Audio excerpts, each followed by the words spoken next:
Hello, and welcome to this conscious parenting guide to raising children, toddlers aged 2 to 5 years old.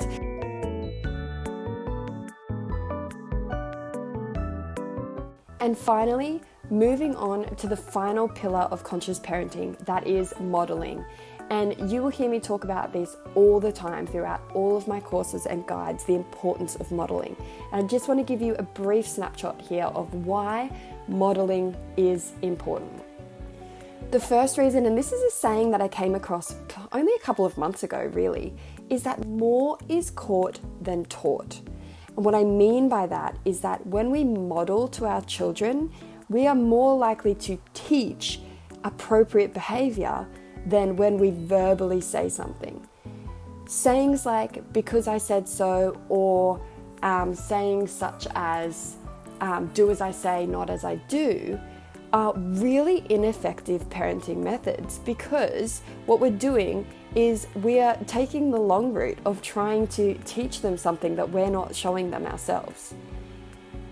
So here, when we're talking about more is caught than taught, I want to talk about avoiding reactive behaviors. And avoiding reactive behavior means, your child has picked something up and they're slamming it against the table, for instance. And a reactive response to this would be snatching it out of your child's hand and saying, no, don't do that. That will damage the table. That is really naughty, right? That's a reactive behavior. And your child in that instance has learned absolutely nothing about the behavior that happened, but they have learned through your modeling that it is okay to yell and it is okay to snatch when you feel frustrated. So you need to remember that your actions essentially speak louder than your words. What we want to be doing instead is this red section here. We want to be managing our own emotions before we react in order to respond. So we're going to be taking a pause, we're going to be taking breaths, and then we're going to take the time to respond kindly, calmly, and respectfully, as often as we possibly can. Now, of course, this isn't always going to be possible. At times, we do need to react. We do need to let our amygdala take over when our child is doing something unsafe or that is an emergency. But your child banging something against a table and you worried about the damage is not an emergency. And in fact, you reacting in this situation is going to do more damage than what the damage to the table is going to be. And if you have come into this parenting journey thinking that you can maintain this beautiful, perfect household, you might be a little bit delusional, I'm sorry to say, but your house is going to get some damage. Things are going to happen beyond your control that might cause your house to look imperfect in some ways. And that's okay. We need to learn to be okay with that, because it's more important that we nurture the relationship than correct the behavior. And finally, the last thing I want to talk about here is the green point, modeling appropriate behavior. And here all I'm talking about is monkey see, monkey do. If you don't want your child to swear, don't swear. If you don't want them hitting, don't hit. If you don't want them binge drinking, don't binge drink. There's so many ways that we should be modeling appropriate behavior. And I just quickly want to tell you a story here. There was one day at the park that my son was running up to me and he pushed me, but with excitement. He was just running and he pushed me to be like, got you. And he pushed me a little bit too hard that it kind of made me stumble a little bit. My husband in this moment, jokingly said, ha ha ha, yeah, push her over. Then he paused and realized, right? He paused and realized, I just made a joke about my son pushing his mum and that's funny. Well, of course that's not funny, but the thing is we often make jokes like this thinking that that we're just having a little laugh because, no one was injured. But really what we're reinforcing is that pushing people is okay. And some things for you to consider is that, one, toddlers cannot detect sarcasm.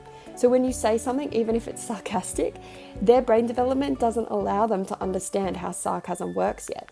So therefore, you need to avoid sarcasm as often as possible, particularly in these instances where they promote violence. And two, he had just made a joke out of pushing me over. So we don't want that to happen either. We don't want you to be making jokes at somebody else's expense. And that's probably a lesson for life, not just for this situation, not just for toddlers, but making jokes at other people's expense. That's how, sexism is bred. That is how ableism is bred. That is how racism is bred. Because we make jokes at the detriment of other people. We really want to avoid doing that. So more is caught than taught. We need to regulate ourselves. We need to be responding more than we are reacting. Finally, in the next slide, we're going to be watching a short clip about self-regulation, how we can do that and how we can model that to our children. Self-regulation is a really important practice for you as a parent, and it's something you're going to be doing every single day. So let's have a look. Successful people have strong self-regulation skills. They use them every day. The skills help them consciously direct, sustain, and shift their attention when necessary. They help them monitor and manage their thoughts, behavior, and emotions in this complicated world of ours. 3 of the self-regulation skills, known as executive function skills, are cognitive. These are used to monitor and manage attention, thoughts, and behavior. A 4th self-regulation skill is the ability to monitor and manage emotions. These skills are not inborn, but they are teachable, and we depend on them every day, especially when the going gets rough. Just like adults, when students are upset or angry, it's hard for them to use their executive function skills because their strong emotions take over. This can also make it difficult for them to listen, remember rules, and stay focused on learning. So, learning to monitor and manage emotions allows students to recognize their strong feelings and use strategies to calm down. Then, they can use their executive function skills again.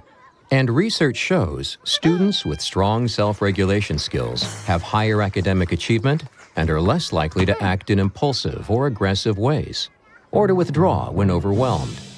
They're also more likely to get along well with others and have strong social skills.